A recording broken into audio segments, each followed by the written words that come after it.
નમસ્કાર. આજકાલની આ ભાગદોડવાળી લાઈફમાં સ્ટ્રેસ, થાક, ઊંઘ ના આવવી આ બધી તકલીફો જાણે કોમન થઈ ગઈ છે નહીં? પણ વિચારો, જો આ બધી જ મોડર્ન પ્રોબ્લેમ્સનું સોલ્યુશન હજારો વર્ષ જૂની એક આયુર્વેદિક જડીબૂટીમાં છુપાયેલો હોય તો? આજે આપણે એ જ ચમત્કારિક જડીબૂટી એટલે કે અશ્વગંધાના રહસ્યોને જાણવાના છીએ. શું ક્યારેક એવું લાગે છે કે આખો દિવસ કામ કર્યા પછી શરીરમાં જાણે શક્તિ જ બચી નથી અને રાત્રે જ્યારે સૂવાનો સમય થાય ત્યારે મગજમાં ચાલતા વિચારો ઊંઘને ક્યાંય દૂર ભગાડી દે છે? જો આ બધું જાણીતું લાગતું હોય તો આ માહિતી ખરેખર કામ આવી શકે છે.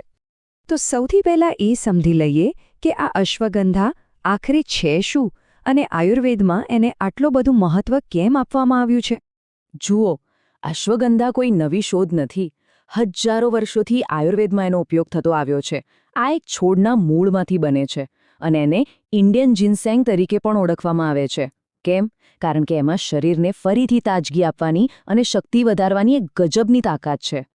તો સવાલ એ છે કે આ પ્રાચીન જડીબુટ્ટી આપણી આ મોડર્ન લાઈફમાં કઈ રીતે કામ આવી શકે. ચલો ફટાફટ એના 5 મુખ્ય ફાયદાઓ પર એક નજર કરીએ જે તેને આટલી ખાસ બનાવે છે.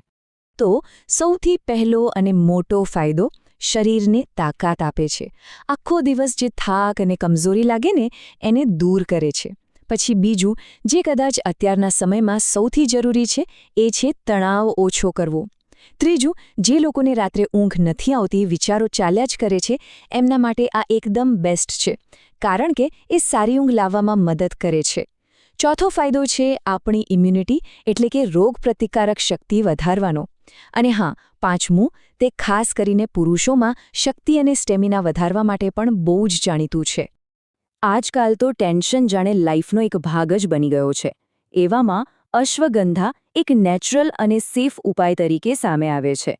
એ સીધું જ મનને શાંત કરીને ચિંતા ઘટાડવામાં મદદ કરે છે. ઓકે, આટલા બધા ફાયદા જાણી લીધા, પણ હવે એને લેવું કઈ રીતે એ પણ જાણવું જરૂરી છે. ચાલો એની એકદમ સરળ રીત જોઈએ. એની સૌથી જૂની અને અસરકારક રીત બહુ જ સિમ્પલ છે. બસ રાત્રે સૂતા પહેલાં એક ગ્લાસ ગરમ દૂધમાં ખાલી 1 ચમચી અશ્વગંધા પાવડર બરાબર મિક્સ કરીને પી લેવાનો. બસ આટલું જ. પણ હા, એક વાતનું ખાસ ધ્યાન રાખવાનું છે: ધીરજ. આયુર્વેદિક વસ્તુઓ છે ને એ ધીમે ધીમે અસર કરે છે, પણ પ્રોબ્લેમને જડમૂળથી મટાડે છે.